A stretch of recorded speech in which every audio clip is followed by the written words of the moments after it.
This is an emergency live stream. Please stand by for a Smitty announcement.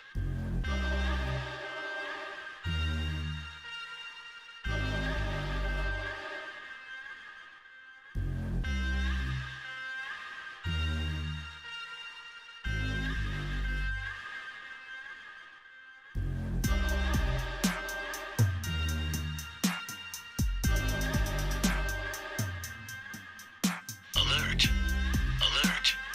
This is an emergency live stream.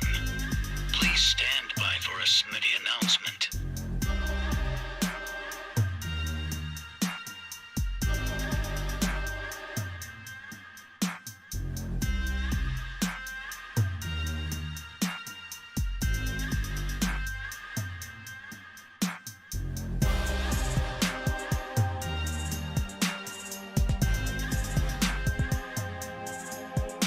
Alert. This is an emergency live stream. Please stand by for a Smitty announcement.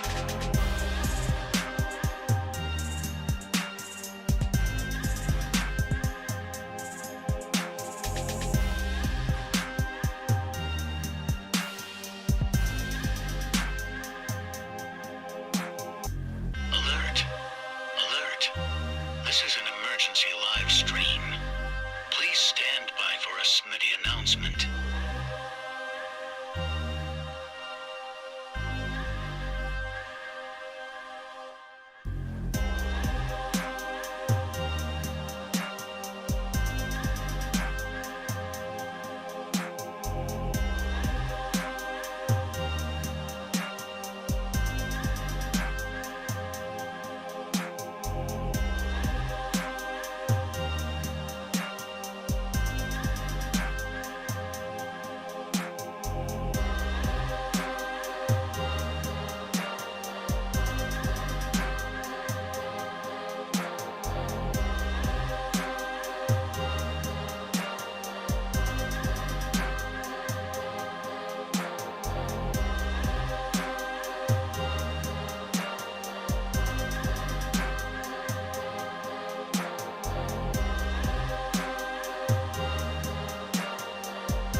Alert. This is an emergency live stream. Please stand by for a Smitty announcement.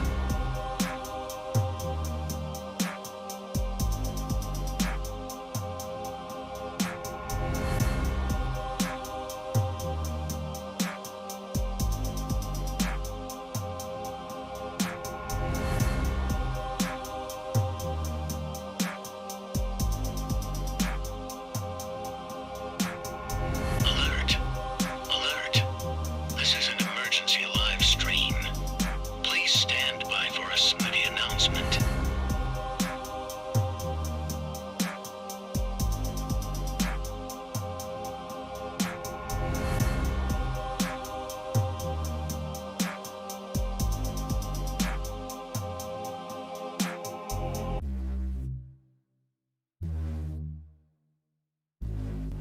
Live from the FantasyFootballShow.com studios, it's the Fantasy Football Show. Live! Monday through Friday, 7 p.m. Eastern. What is going on, everybody? Breaking news. The NFL has officially announced that Mike Evans will be out for Week 3, serving a one-game suspension for the scuffle that ensued during week number 2. So it gets worse. All the bad news that's kind of like lingering and trickling through fantasy football communities and worlds right now as everybody struggles to recover from, I don't know what we call week 2. Week 2 had to have been one of the worst fantasy football performances across the board. There were literally a handful of games that produced, big time fantasy football production.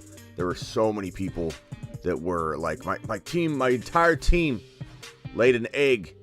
It was a crazy week. We've got guys like Saquon and CMC salvaging his day with that one touch or that 150-yard run. They put him over 100 yards. But you have Saquon, you have guys like Kamara sitting out. You have guys like Javonte Adams, Jamar Chase. The list goes on and on and on and on and on. And there's a whole lot of buying low potential walking into week number 3. We can get all upset about what week 2 handed us. We can try and judge players too aggressively and walk away from some players before week 3 even begins. I think sometimes that is a grave mistake to make judgments, snap judgments through 2 weeks. When you look at it, you've got a situation where, Saquon had a horrible, and JT, horrible week 2, but they had good week 1s. And for players that have struggled for 2 straight weeks, are you willing to write off those players when we know JT's bouncing back? We know Saquon will get more work in week 3. I think it's a little quick to have snap judgments on most of these players walking out of 2 weeks of football. Joe Burrow, Jamar Chase, these guys aren't players you should give up on. Kyle Pitts, we're buying low on. We'll have a buy low, sell high video. We're buying low on Kyle Pitts. We're buying low on Joe Burrow. We're buying low on Jamar Chase. We're buying low on Saquon. We're buying low on Kamara. We're buying low on Austin Eckler. These are all players we're not giving up on. We're not giving up on these players. Do we put ETN on the pine for now? Probably. Because it comes down to usage, not so much, okay, where were they on Sunday? Why weren't they involved? Kyle Pitts had the best rookie season we ever saw out of a tight end coming out of last season. We really going to just write off Kyle Pitts? We can't write off Kyle Pitts. We can't assume Kyle Pitts won't bounce back. Jamar Chase had a string of games where people thought he's done. He's a bust as a rookie last year. And I don't know if everybody remembers that span of games. There was so much panic, and the panic continued because I come out and say, buy Jamar Chase low, and he continued to bust. Buy Jamar Chase low, he continued to bust. And it was painful. And then I came out that final week before he bounced back and had a huge finish and won a lot of people leagues. It was like, okay, one more time, buy Jamar Chase low. And it was a worry. I was starting to get worried. I won't lie, but I felt like, okay, look, this guy's so talented. This offense is so talented. I'm not giving up on Joe Burrow. I'm not giving up on Jamar Chase. Am I upset? Yes. Is it confirmed? It's right on the screen, bro. Right on the screen, my man. Nicholas, it's right on the screen. Official. It says official. NFL has officially announced Mike Evans is getting a 1-game suspension. Yes. And this sucks because like Evans had some potential buy low ability or capability. Now, if you're 2-0, you could maybe swoop in and grab Mike Williams from the Mike Williams owner. That wouldn't be the worst move in the world. You know what I'm saying? If you're 2-0, go grab Kyle Pitts. If you're 2-0 or you're at least 1-1, you can take a couple gambles. If you want, and grab some of these low hanging fruit that is all kinds of players from Joe Burrow to Jamar Chase to Kyle Pitts to Kamara to Austin Eckler. Probably one of my favorite buy lows walking into week number 3 will be Alvin Kamara. Probably will be Austin Eckler, Kyle Pitts, Jamar Chase, Joe Burrow. We'll do an entire buy low. Don't worry, we have a schedule on the YouTube banner. It tells you what my schedule is. Monday's phone calls, so we'll take phone calls tonight. We'll obviously do phone calls during the 7 p.m. show. I don't know if we'll go live additionally for a phone call show. We might. That's kind of the plan for Monday nights. Is we do a Monday night dial-in phone call show after the game. So the games or the game or in this particular night, the 2 games will ensue. Once they're over, we'll jump on the phone call, the call-in show, which is going to be Monday nights on the banner of my YouTube channel. Tuesday will be waiver wire. We'll have the Monday through Friday show like normal, the news show. This is a news show. It's just a pre-news show of the news show. The 7 p.m. show is a news show, Monday through Friday, 7 p.m. Eastern. Phone calls Monday night, Tuesday, news show 7 p.m. and waiver wire release. And then some form of late night Q&A. Like we're gonna do it. We're gonna do it like we did it last week. It's gonna be a bunch of different live streams. So we'll take care of you. Try and get you out of a hole. Some of you are doing it awesome. A lot of you in my comments are like, Smitty, I'm balling. I'm on Ross St. Brown. I had Tyreek Hill. Some of you had Tua starting yesterday. Congratulations and great job on the ballsy start there. Tua looked fantastic. Look, he's got the weapons to succeed. It doesn't matter what we think of him. It doesn't matter what we thought of him. It doesn't matter about the Tua glasses. Tua has the weapons to succeed. Miami Mike McDaniel knows what he's doing. He dialed up an amazing offense. This guy should be San Fran. Let the wrong coach go. Miami Mike knows what he's doing. He's got the weapons galore. They're utilizing him. 170 plus yards and 2 touchdowns for each one of Waddle and Tyreek Hill in week number 2. They absolutely exploded. Tyreek Hill is one of the best buy lows on the show walking into week number 2. We had some big successes in week 2, and then we had most of fantasy football failing. It's so many players. I looked at it last night. I'm like, it felt so bad walking out of week 2. I don't care who you are. I don't care what analyst you are. I don't care what owner you are. If you have multiple teams, you had a team that struggled bad. I looked at it last night. I was like, there's so many players that busted in week 2. It was unreal. This had to have been one of the worst week 2s I've ever seen, or one of the worst weeks I've ever seen. It was game after game. Just low scoring fantasy football numbers. Even people saying Mooney sucked. Oh my God, I can't believe Mooney. Two games in a row. What are we doing with Mooney? I'm not cutting Mooney. I'm not cutting him. The guy's a good wide receiver. His quarterback had 70 yards? I know that's part of the problem, and that's got to be remedied. Or how can Mooney do well? Mooney will continue to do well. Darnell Mooney will continue to not do well. Darnell Mooney will bust if he doesn't have his quarterback throw for more than 70 or 100 yards. Javonte Williams needs touchdown opportunities. Hackett is garbage, but it is what it is. Can Javonte survive? There are good takeaways and positives coming out of Javonte's first 2 weeks. Number 1, week 1, Javonte had 11 receptions. If you play in non-PPR, I can't help you. Your grandma plays in non-PPR. Add PPR to your league. You should be playing PPR by now. It's where the big boys play. Javonte had 11 receptions in week 1. Okay, so let's not pretend there's panic galore all over the place with all of guys like Javonte and Chase had an amazing week 1. He should have 3 TDs. He had 1 TD, 100 yards. Like, Chase had a great week 1. Javonte had a great week 1. Okay? Javonte had a bad week 2. Chase had a bad week 2. Burrows had a bad double week 1 and 2. But my point is, we can't be that worried about Javonte when he had 11 receptions in week number 1. He had a monster week 1. If he scored that touchdown in week 1, he would have been the number 2 overall running back in fantasy football. So Javonte was good in week number 1. Very good.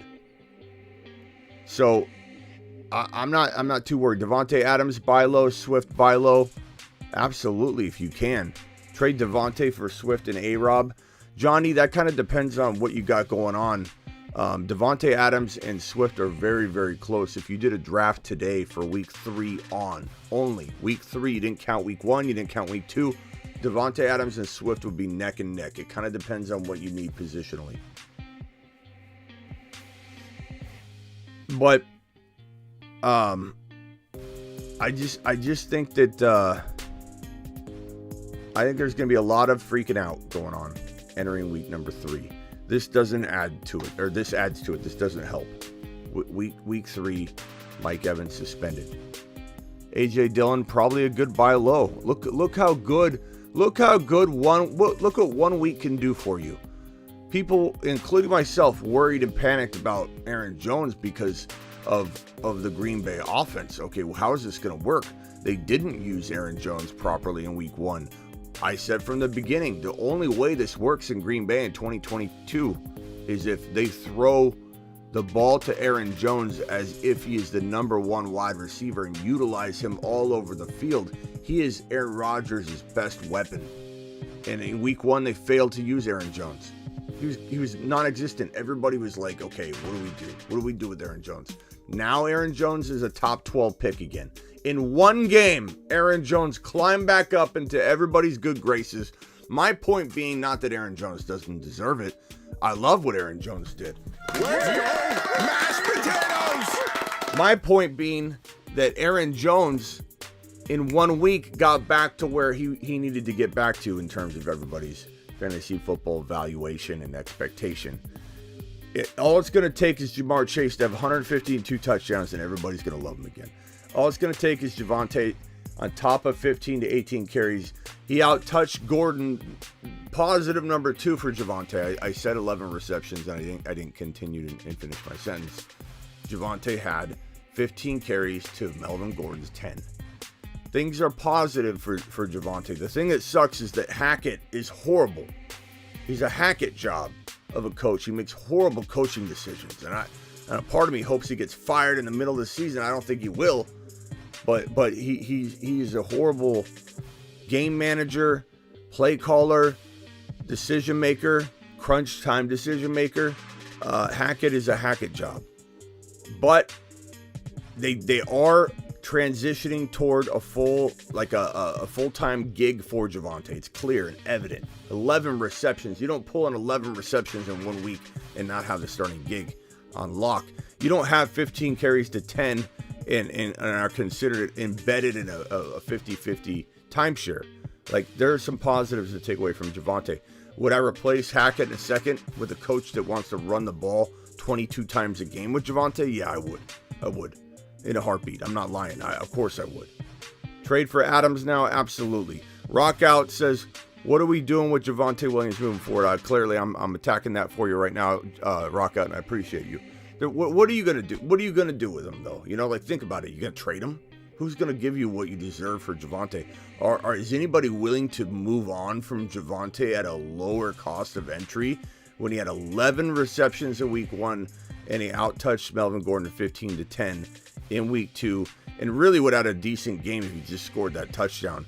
It's all about touchdowns. You have a touchdown, things look great. Tyreek Hill, not having the best game in the world, and then he did have the best game in the world. It happens really fast, and I think everybody needs to be very, very careful to knee-jerk react, because look what happens if you knee-jerk react and you have Aaron Jones walking into week 2 and you knee-jerk react. What happens if you knee-jerk react on Eckler and he goes back to scoring touchdowns and you wish you would have grabbed him?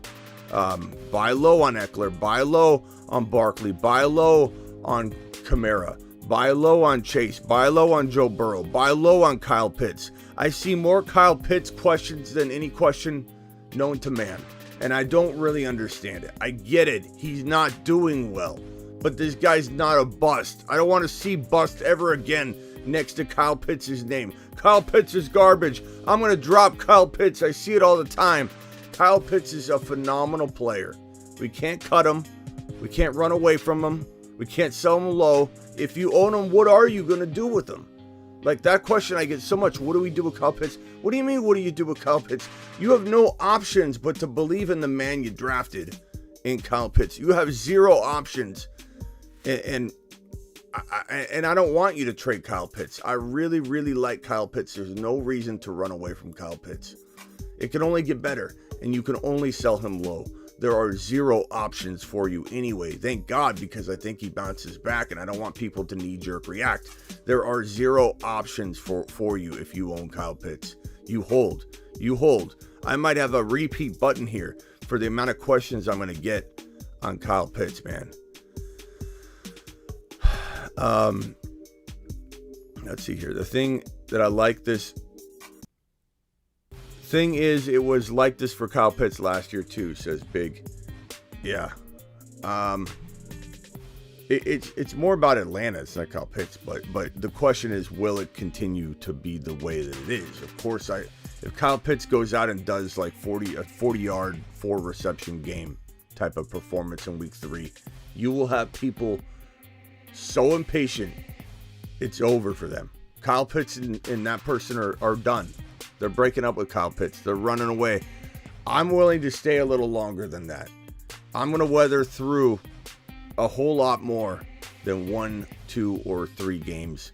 I'm not saying we can all afford an 0-3 record. I get it, but you can't trade Kyle Pitts for what you deserve to get. Trade him for. So therefore, there's no real options for Kyle Pitts. You want Kyle Pitts? Guess what? You're keeping him, because who's gonna overpay for him right now? Nobody. And are you gonna really sell him low when he could bounce back, and he very well could? You shouldn't. Brandon Ayuk or Allen Robinson, better upside? Allen Robinson right now. Allen Robinson. Please, everyone, give up on Kyle Pitts, says Sam. I'm buying him everywhere. I don't care if my season... Thank you, KCM. Drop the thumbs up. We got a 285 in here and only 59 thumbs up. Do me a favor. It really helps the channel when you guys hit that thumb up button. You're walking in the door. Helps me be able to go live like this. Helps me be able to... This channel's growing really fast, and I appreciate all of you. But it does help with things and matters if you help spread the word. You hit the thumb up button. You comment. I'm going to try and get to all the comments that were dropped last night. I don't know that I can go back in time to the comments I didn't get to last week. Plus, they're all lineup questions anyway. But I will try and catch back up and answer 99% of the questions asked for week 3 on. So please continue to ask away. I'll do my very, very best to answer your questions, help you get out of these dilemmas. But what a crazy couple weeks. It usually is like this. We're usually like up in arms about something in weeks 1, 2, 3. And to be honest with you, I think we're forgetting how many injuries we usually see at this point in the season, and I don't think we're seeing them. If I had to guess, and I could be wrong, if I had to guess, I would say injuries are down big. I mean, we've got a lot of people nicked up and stuff, but we haven't seen season-ending injuries this year like I believe normally have. And I'm totally guessing on that, but my feel and vibe, and does anybody disagree with me? The feel of and vibe right now is that, oh my God, there aren't a lot of like torn ACLs or injuries that are happening aside from Trey Lance, obviously, which was awful, and we could talk about that in a second. But there aren't a lot of injuries like there have been in the past. Does anybody else feel that way? I feel like it's not even... I don't think it's even close to the same as previous years. Trey Lance, that injury, we see a lot more of those, I think, by week 3. And in the offseason, we didn't have as many offseason like ACL injuries or non-contact injuries. It seems kind of crazy. Let's see here. Only week 2, but it's true. Yeah, I mean, yeah, definitely could change. Eli Mitchell, of course, Niners have injuries. And let's talk about that Trey Lance thing in a second. Drop Mooney. Not dropping Mooney. Don't drop Mooney. Don't drop Mooney. You're 2 weeks in. I get it. He's busted on you for 2 straight weeks. You're mad at him. You can bench him if you want, but don't cut Mooney. You do need to grab Garrett Wilson, though. You do need to grab Garrett Wilson. Don't drop... Is that... Kenneth Walker? Don't drop Mooney and Kenneth Walker. Edit, you're going to be handing your opponent 2 very viable options to put on their bench and wait patiently on. Do I drop Burks for Garrett Wilson? Absolutely. In a heartbeat. Garrett Wilson looks phenomenal. Wilson looks legit. I would drop him in a heartbeat. Burks. Don't drop Walker. Don't drop Mooney. Put Mooney on your bench if you want. Put ETN on your bench if you want. Do not drop these individuals. They will help you win potentially down the stretch. Maybe they don't. But don't drop either one of those guys. 135 points right now. Still have JJ and AJ Brown playing. Attaboy. Who dat, what that. Keep on keeping on, broski. Ron Navy dropping a super. Let's not forget we have 4 teams playing tonight with huge players, so let's turn this week around tonight. Attaboy, Ron Navy. Appreciate you and your super chat. This one right here, Brandon Ayuk or Allen Robinson. Again, Allen Robinson. I think I already answered that one, but it's a good question, and a lot of people are asking it, so it's not a bad question. It's just, it could go either way. I just don't know how I feel about Jimmy G. Look, Jimmy G, in theory, is a good security blanket for the 49ers, but they should have never put themselves in that position. Planning for plan B is why plan A didn't work. You always hear that all the time. You don't plan. People that are successful don't even have a plan B. And really, the Niners plan B, this Jimmy G-led team hasn't won a Super Bowl. Maybe they've gone to the big dance. Maybe they've gone to the NFC Championship game. But why plan for plan B? Shanahan ruined Trey Lance. I don't know that Trey Lance will ever recover. Why? Because he already had a tough road with the way Shanahan was throwing obstacles in his way. You think he's going to come into 2023 with no obstacles? You don't think Shanahan's not going to create a bigger mess for him? Like, I don't know how the kid's ever going to bounce back. Kyle Shanahan ruined Trey Lance. Ran him up the middle like he was Derrick Henry. Tried to use him like he was Derrick Henry. Ran him up the gut multiple times in a row. And got the kid hurt. And he ruined the kid. All because, I got Jimmy G. I got plan B. Let's just see if we can throw plan A to the wind. Let's just run him. Let's run the kid up the middle. Our franchise quarterback. You mortgage multiple draft spots. You mortgage your future for Trey Lance. And you go out and run him up the gut. Horrible decision maker, this Kyle Shanahan. And I'm just fed up with Kyle Shanahan and the way everybody supports him because he's a good offensive mind. He's a good offensive coordinator at times when he doesn't, pull his foot off the gas pedal. But his coaching is questionable all the time.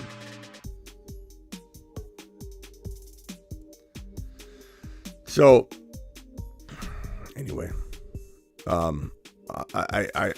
feel for Trey Lance. I'm so upset about the Trey Lance predictions. I should have known better than to bank on Trey because of Shanahan. I will do better. I will do better than to not consider the coaching ramifications more so moving forward.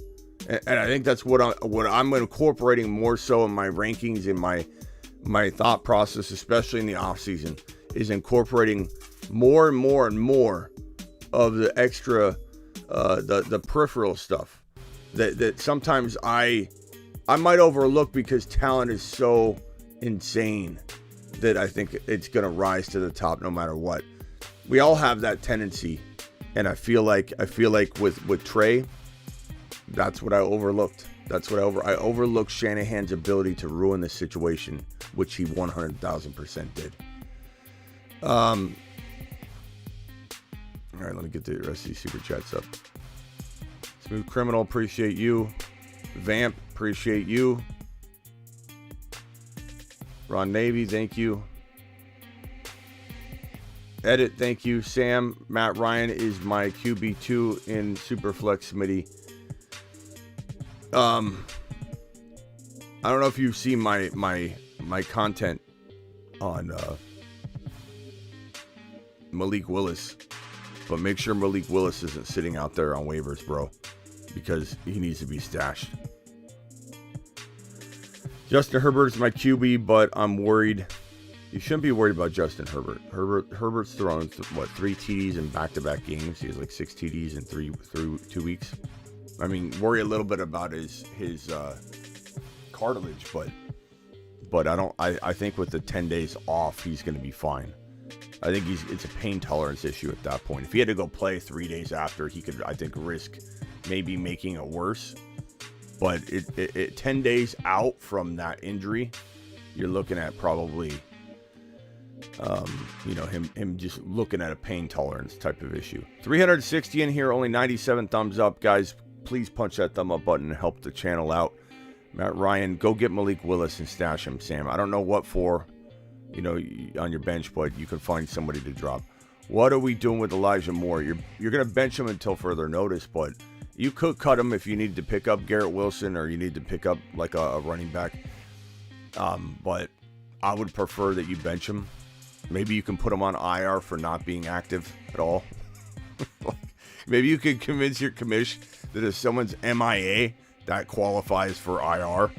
Trade Hollywood, Hendo, Godwin for Javonte Mooney. Hollywood, Hendo, Godwin for Javonte Mooney. In a heartbeat. Smooth criminal. I mean, that is one of the easier questions I've been asked in a while. That's an amazing trade that I feel like you're going to look back on and go, holy crap. Like, that is crazy. Garrett Wilson, real deal, worth a waiver claim. Absolutely. He's the number one waiver guy probably this week. Would you do this trade? I have JT and Burks would receive Derrick Henry and A.J. Brown.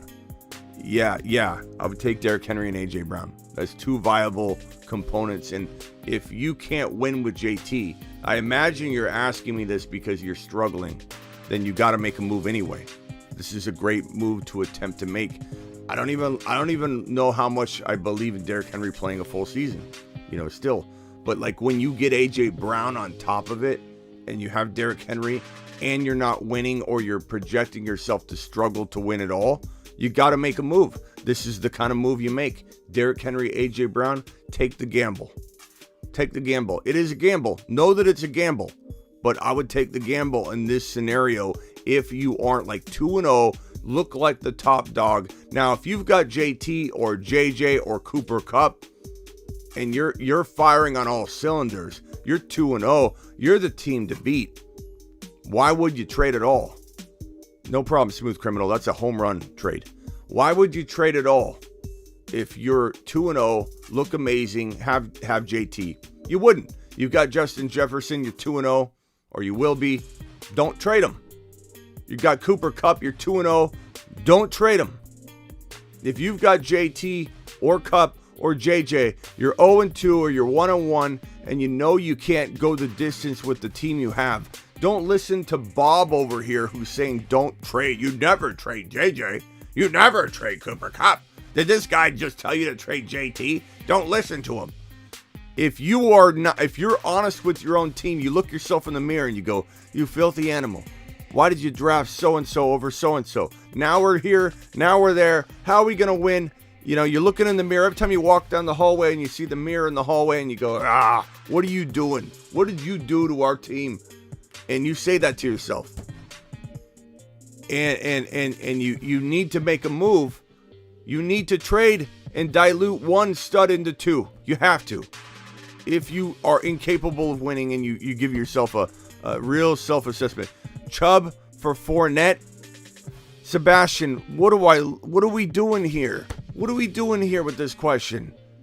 Why would you trade a guy that's exploding, having 2 back-to-back monster games, had a 3-touchdown performance in week 2? Why would you trade him for a guy like Fournette? Like, I don't even understand that. Sebastian, no. No, bro.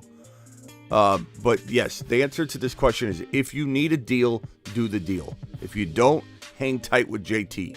It's all about what your team needs are. Forklift guy, the GOAT, thank you, appreciate you. Have Lamb and Pittman at wide receiver. I have handcuffs for Javonte Williams and Swift on my bench. Pitts is my tight end. Burrow's your QB. You're fine. You have a really good team. Do I try and upgrade Lamb or Pittman? Sure, depending on what you got on your bench. But I'm holding Javonte. I'm holding Swift. I'm holding Pitts, and I'm holding Burrow because there's no way. There's just no way you can upgrade those. You've got to ride and die with them. And guys, I have teams that I'm riding and dying with too. And I have a guy. Keep the change, you filthy animal. I have a guy like Burrow and Pitts and Javonte and Lamb. Those guys are all assembled on one team. I have some ride and die teams, and we got to at some point be okay with that. We have to at some point be like, okay, we did this for a reason. We played this game for a reason. It's time for a little pep talk. Because I think this is needed. I think we all need it. I think I need it. I think you need it. I think a lot of people need it. So we're going to go ahead and do an uninitiated rant. Time for a Smitty rant. I'm not angry. This is a positive rant. we decided to play this game called fantasy football a long time ago. A lot of us were young little tykes. We got our little footballs out, and we drafted on Tecmo Bowl. We played on, Madden first version. We got into football. We started really getting excited about fantasy football. I think everybody needs to hear this that's struggling right now in week number 2. Everyone needs to hear this that is down by 40 and they're getting anxiety attacks because they're walking into a doubleheader Monday night game and they're panicked and they're not even enjoying it anymore. You got into this sport or game called fantasy football because you enjoyed the adrenaline rush. You enjoyed the climb. Just like when you're playing in Madden, and I do this all the time. If I'm playing someone in Madden and there's like 2 minutes left, I'll let them score so that I'm down 5 and I have the ball with 1 minute and 42 seconds left and it's in my control. The game is on the line. I want that when I play Madden and I'm playing somebody. I want to be down 5 with the ball in my hands on the final drive. I get a rush out of that. I'd rather do that than win by 24 points and never have a really close game at all. We are getting away from what made us attracted to fantasy football. You should enjoy being down 24 points. You've got 2 players, he's got 1. You need to enjoy that. That's why you play fantasy football. You could ask 10 dudes right now in your office, would you rather be up 50 going into Monday night and not have a worry, or would you rather have a really fun, close game where you win? They would take the 50. Why have we gotten here? Why are we not enjoying the climb? And for those of us that we're down and out, our team has struggled 1 out of the 2 weeks, or maybe you're 0-2, but you have a lot of ballers you believe in. You do believe in them. You believe in Jamar Chase. You believe in a player like Barkley, who did well in week 1, did bad in week 2. Whatever the case may be. Maybe you've got Fournette and you think the touchdowns are coming because he said they are. He said that. He said, fantasy owners, I'm sorry, the touchdowns are on the way. Whoever it is, I don't care if it's different than the guys that I like. If you believe in your boys and you're down 0-2, or you're going to be 0-2, or you're 1-1, or you're going to be 1-1, have fun with it. That's why you do this. I know it's serious. I know there's money on the line for a lot of people. I get that. But you need to get back to wanting to be down by 20 points with 2 guys left to his 1 guy. He's got a kicker and you've got 2 viable fantasy football options. You're down 24 points. You've got 2 players. He's got his kicker. And you're emailing me and commenting me, which I don't mind. I love talking with you. But I hear panic in your voices, in your writing, I can hear it, I can feel it. You're panicked, you don't want it. You got to get back to it. That's why we play. It's why we play. Enjoy the climb in anything. Don't be so down about the closeness of it and get anxiety. Enjoy it. You lose, you lose.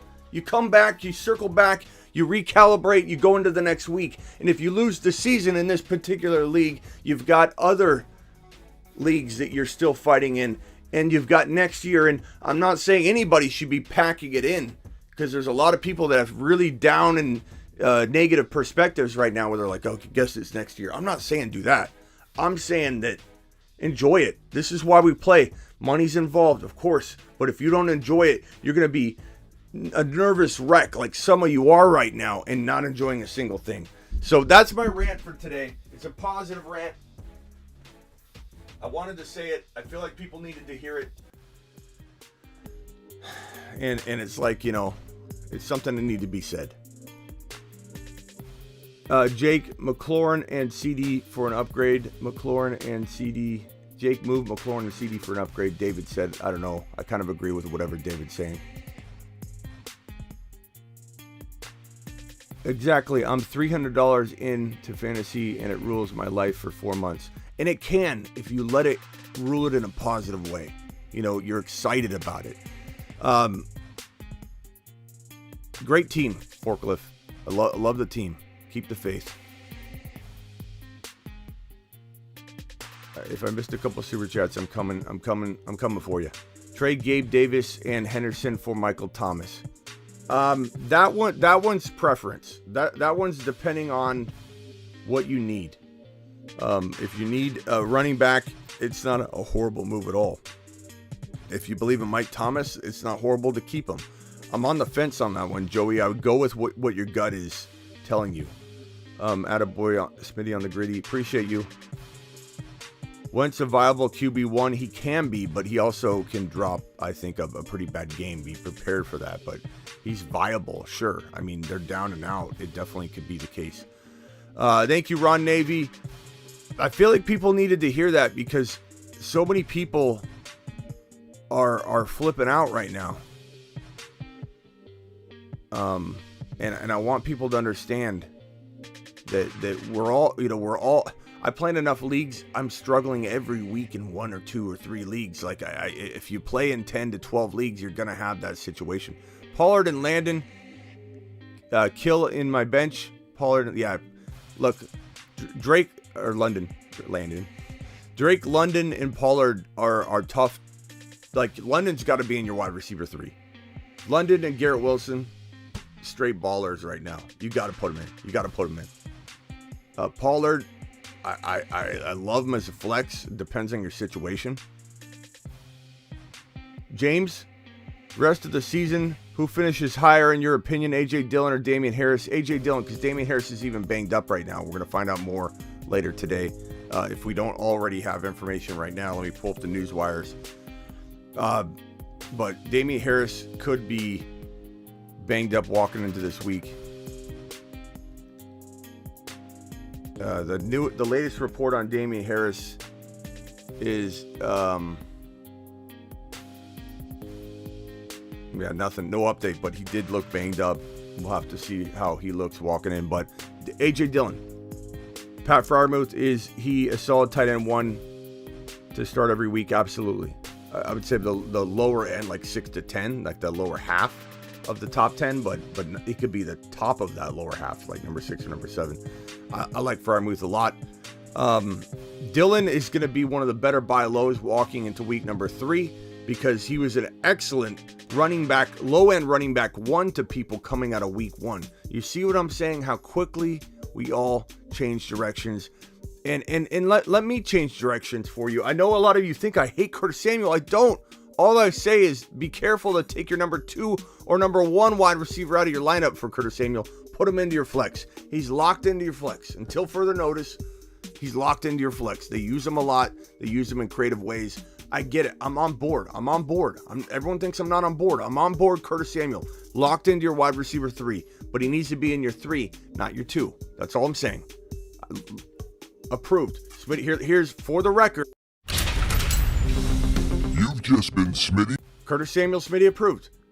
Excellent number 3 wide receiver going forward. I don't care what the pecking order is. He is being utilized in a way that doesn't really matter if he's the number 3 on the team or number 2. He's designed. They're doing design plays for him. He is getting utilized, but he is your wide receiver 3, not your wide receiver 2. And that's okay. That's not a knock. That's not a negative. It's just a logical way to look at him when he is potentially the 3rd on the pecking order, 3rd on the depth chart for that team. He technically is. So it's hard to accept wide receiver 2 fantasy value. He is an excellent wide receiver 3 go forward for sure at this moment. But yeah, Dillon would have been walking out of week 1. Dillon was a top 12 running back. People would have bought him at like 10, 11, 12, 13, 14 overall for running backs 2022 go forward out of week 1. Now 1 week goes by, and this is not toward you, James, but 1 week goes by. Everybody's willing to say, hey, who do you like better, Damian Harris or AJ Dillon? Like really, we that quickly. It's crazy how quickly things change for people.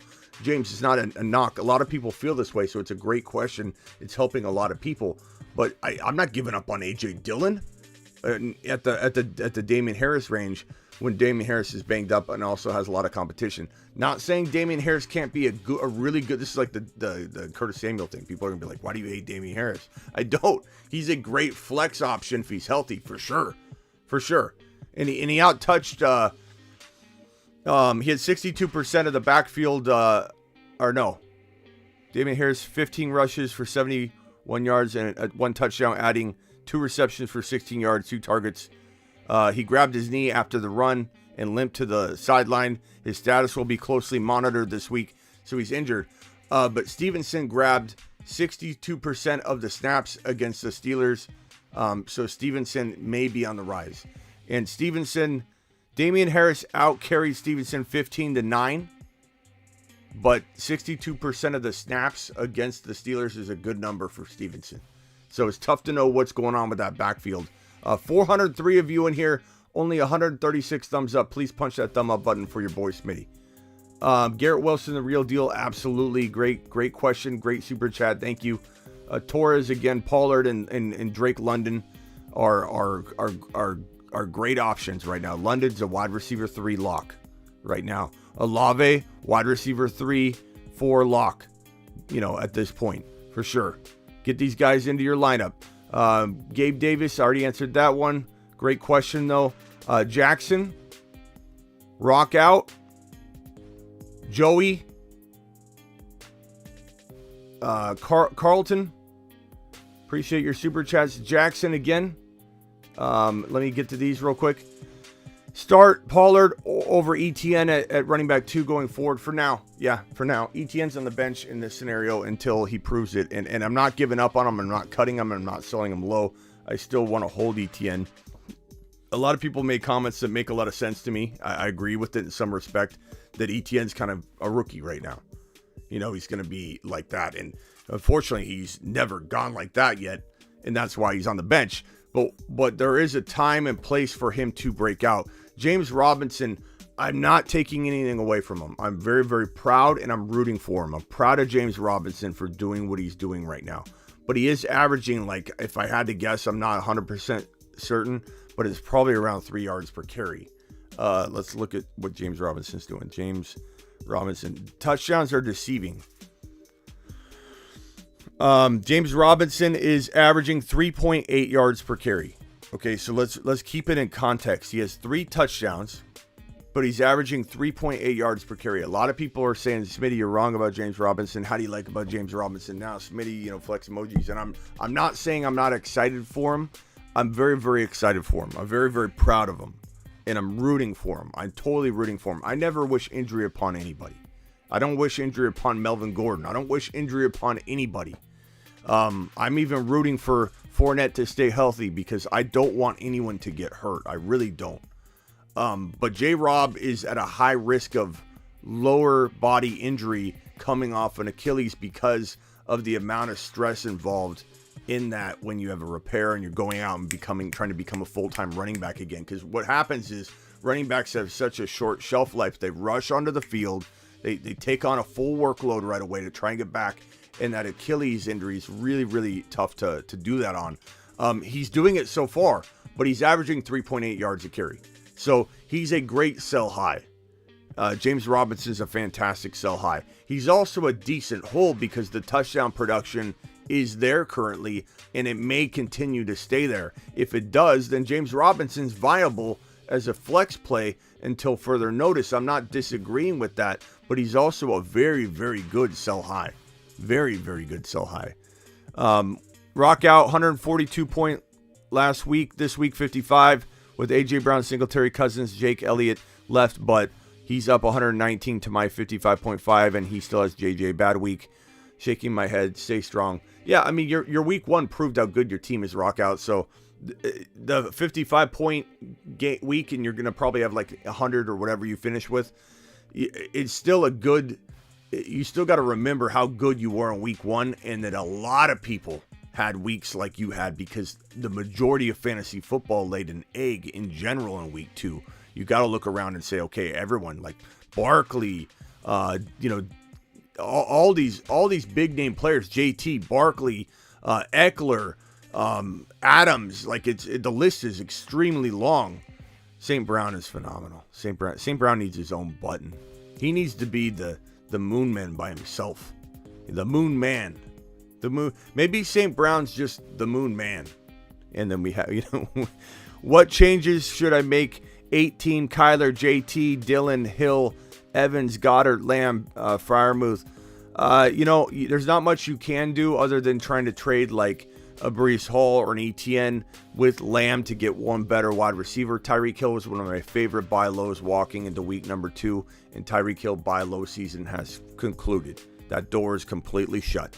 Mike Evans, you could trade Mike Evans to somebody that's willing to take that gamble and like the deal that they're getting in that. Like, oh, I'm going to get Mike Evans while everybody else is freaking out. If you were to trade Mike Evans and a Cooks or Mike Evans and a ETN, maybe there's somebody that loves deals and bargains and they're 2-0. You could look to do that. But other than that, there's not much you can do other than sell high on JT, sell high on Tyreek Hill. Not things I recommend. Your team's good enough to survive. It is an 8-team league. It does feel a little bit light at your running back too. Dylan and potentially Breece Hall, or Dylan and preferably a wide receiver like Cooks. Dylan and Cooks for Eckler, like try. Lamb and Dylan for CMC if you want to get crazy. Like try the thing is, no offense, Carlton, don't take this the wrong way, but usually people in 8-team leagues I want to say this gently. You have a lot more chance of having people that don't know what they're doing in an 8-team league than you do a 12-team league. Because typically when you play in an 8-team league, you can barely assemble enough people. And so somebody's being dragged in, a couple that barely want to play or that don't want to play. That's why you're struggling getting 8 people together. I venture to say that in your league, 8-teamer, CMC is a lot cheaper than he should be. Henry's a lot cheaper than he should be, even walking into the game. JT's, you've got JT, but these guys are a lot cheaper. I bet you could get a Kamara using a Dylan straight up, or make some weird offers. Try and throw Cooks in. Try and make a move without touching. JT, Hill, and Kyler at first, and then move your way around. Kyler is a good sell high too if you want to go after Burrow. Let's say the Burrow owner also owned one of the players we're talking about. You could trade your Kyler downgrade into Burrow, take the gamble on Burrow, and then get your big bump at running back. So that's kind of where I would take that. Joey says, do you see MT being a wide receiver 1 again? I'm iffy on that. I've always been iffy on that. I worry about Winston. I worry about the Saints offense, the passing attack. 400 people in here, only 164 thumbs up. Punch that button for me. Drake London is sell high or keep. He's a keep unless somebody comes knocking at the door and says, give me Drake London. Here's the world. Like, he's a great wide receiver 3. Let him continue to gain value. He looks phenomenal. Trade Evans for Waddle. I would take Waddle in a heartbeat with Evans, especially set to miss week 3, bro. Like, you don't even think about that one. You punch the button and run. Hurts, Cup, Devontae, Hendo, Monty, Pitts, Jacobs, Amari, bench, Godwin.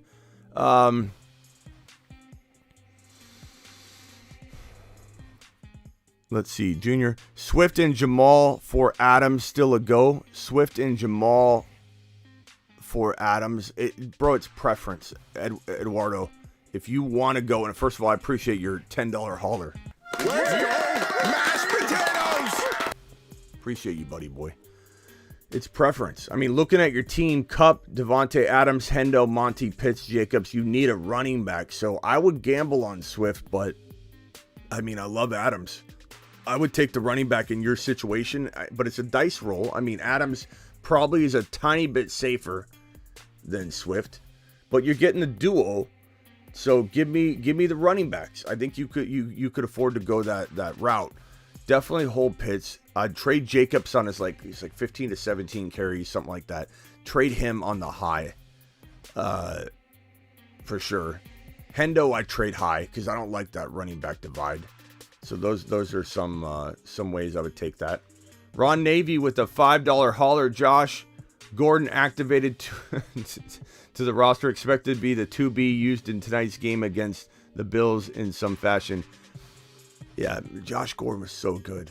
It sucked that he never got to really truly become the player he could have been. Had McLaurin and Chase flex Melvin Gordon. Melvin Gordon's, he's always good for like 7 or 8 points, at a very minimum, I guess. But Amon-Ra is the sun god. He sure is, Sam. He's phenomenal. Jackson, Start Pollard and ETN.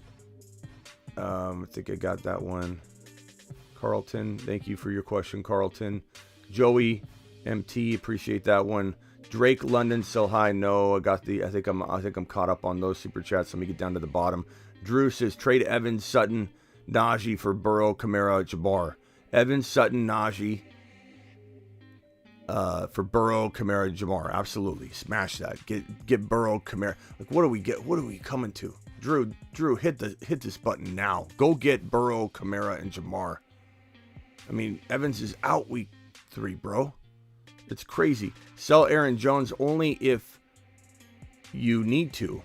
You know, I don't sell players that are doing well unless the offer's too good to turn down and you need to make a change. You know what I mean? Like, I would trade JT, I would trade JJ, I would trade Cup, but only if my team needed it. If you can't win and you do the honest inventory, you need to make a change. Trade Damian Harris and Cooper for Waddle. I take Waddle in a heartbeat if that's Amari Cooper.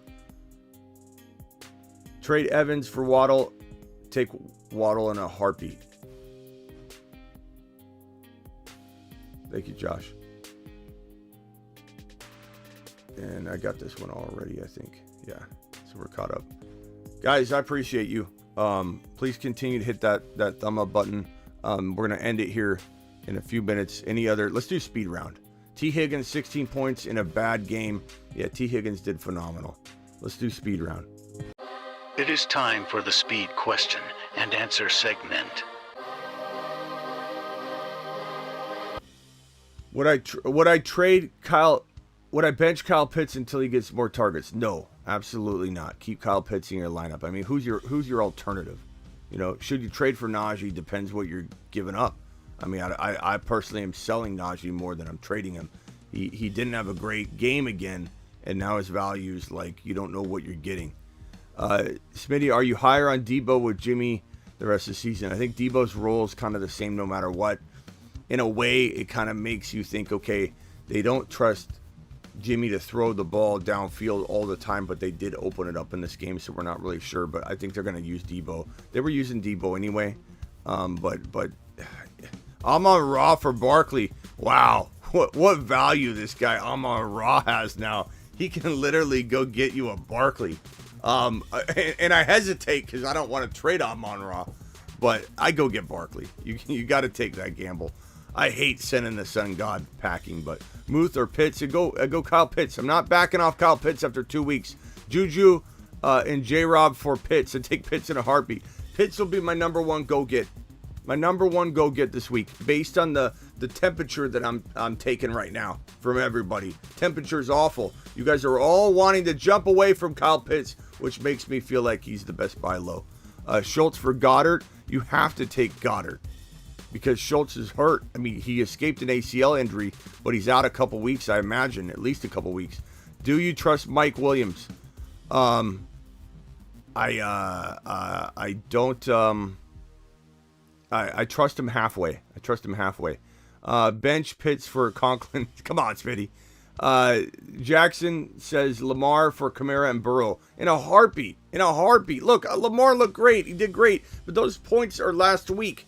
Or this week right now. But you trade Lamar Jackson for Burrow and Kamara and you don't look back. This is the kind of stuff that's going to win leagues. It's these kind of reactions we're going to get out of people. Like that trade right there. That's going to win leagues. Let me put that back up on screen because this is a win a league moment right here. This is a pause and win a league moment.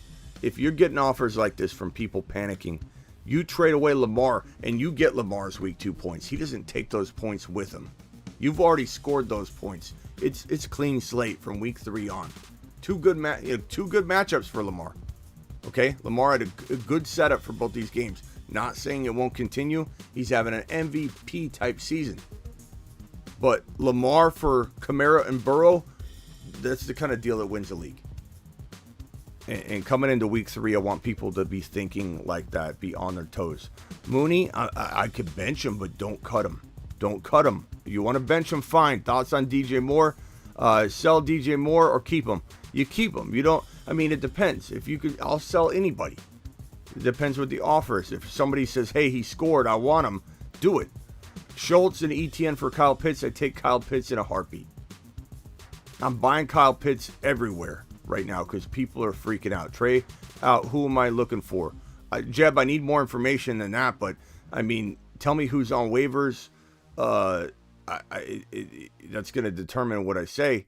I can't just throw a couple names out. I mean, Davis Mills had no touchdowns in week number 2, so people are going to run away from him, but he's on waivers in a lot of cases. You concerned about Burrow's O-line? I certainly am. You can't be excited about it. He's got more yardage and sacks than Najee Harris has rushing on the year.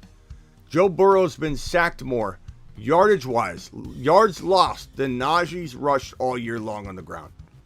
It's definitely concerning. Do we buy? We do.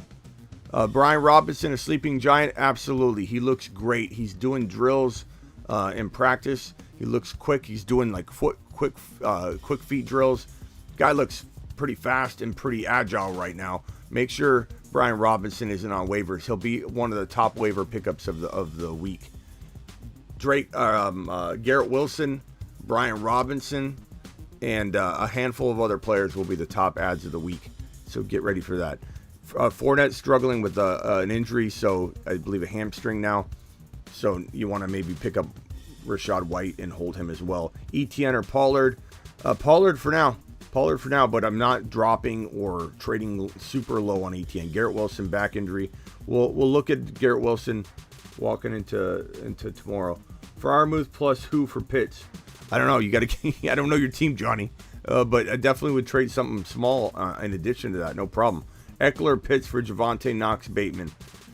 I could lean on either side of that because Bateman's a nice addition. Bateman looks really good.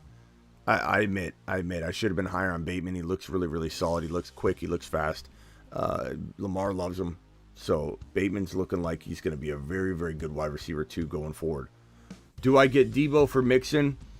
I would probably say that's a wash. I think Mixon's a good buy low. I think Debo's probably got a little higher value right now. So if you're okay with a running back or wide receiver, Debo probably ranks a touch over Mixon. But Mixon could be a very good buy low. Do I get Debo from? Yeah, I got that question here. Trade Amari Cooper and Schultz for Kyle Pitts in a heartbeat. Andrews and Dillon for Pitts and Javonte. I take Pitts and Javonte in a heartbeat, but that's me. I understand if somebody might look at this question and feel differently after 2 weeks. I do not. I take Pitts. I take Javonte. These points have already been scored by Andrews. If you're trading Andrews walking into week 3, you get everything he's already scored. Don't think about it in the past. Think about it going forward. I'll take Kyle Pitts. I don't care what people think about him. He had the best rookie tight end season we've ever seen. I don't think he's going to flop. I don't love his situation, but I don't think he's going to flop. I'm willing to take the gamble when you talk about trading Andrews and Dillon for Javonte and Kyle Pitts. I would take the gamble, but that's me. Some people might not, and I wouldn't send somebody on a lap that would rather have Dillon and Andrews. It's arguable to an extent, but not for me. Not in my mind, at least. Eckler and Sutton for Chase and Pierce. This one's really close. I mean, I loved how violent Pierce was running the football yesterday. Like, he looked really, really good. They just didn't give him enough work, but he looked strong. He looked like he's going to take over like we expected. It's just a long delay. So I kind of like that side a little bit, but Eckler's maybe safer. So if you want safety, I would lean Eckler, Sutton. If you want a little risk and you're willing to roll the dice and maybe, lay an egg or crap a pot of gold, Chase and Pierce might be that riskier dice roll that could lead to a little bit more success if you wanted to roll the dice. All right, guys, I appreciate you all. Thank you for joining me for this emergency live stream. I will be live at 7 p.m. Eastern to do the normal, usual news show. Until then, make sure you know that I go live whenever news breaks. I'm live Monday through Friday, 7 p.m. Eastern, and I'm also live whenever news breaks. You can find me at thefantasyfootballshow.com for all of my year-round content, my bold predictions, my text line. Get on over there. And don't forget, Underdog will match up to $100 in your first deposit if you go to Underdog Fantasy. Look, if your season's over, that's your mindset already, which shouldn't be. You should be trying to fight. You're only 2 weeks in. But if you have that mentality where you're anxious and you have anxiety and you're like, I need something else to make sure I'm okay on Sunday, Smitty, all you got to do is draft weekly contests. Every week starts over. Every week starts over at Underdog Fantasy. Link in the description. Use promo code Smitty. Link is in the description. Use promo code Smitty. You put in $10, they'll give you $10. You put in $100, they'll give you $100. $100 bonus match on your first deposit. There's no reason you should be walking out right now of week 2 going, oh, what am I going to do? You're going to fight. I'm going to help you fight. We're going to get you back on top. And if for any reason you feel like things just aren't looking good right now, play daily fantasy at Underdog Fantasy using promo code Smitty. Link down in the description. I'll see you all at 7 p.m. Eastern later.